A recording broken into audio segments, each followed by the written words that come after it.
فحنا مشينا لتونس باش نديو الطار لفريق الوداد، ماشي غاديين باش والحمد لله وتوفقنا في هذاك الشيء.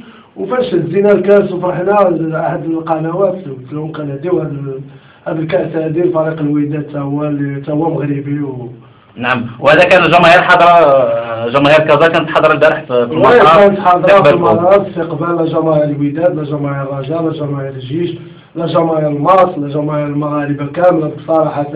وحنا فرحانين زعما بلي شفنا هذاك الاستقبال اللي هو كان في المستوى، ورحبوا بنا وشجعونا وخدينا معاهم التصاور. فكان اي لاعب كيحس بواحد الفرحه فخر حقا اللي فرح هذاك الشعب المغربي وجا وخلى المنازل وجا تعرف لكم المطار. فجد مسرورين حنا. نعم. وانتم تستاهلوا لانكم كما قلنا دخلتوا الفرحه من بعد نكته كبيره. عندنا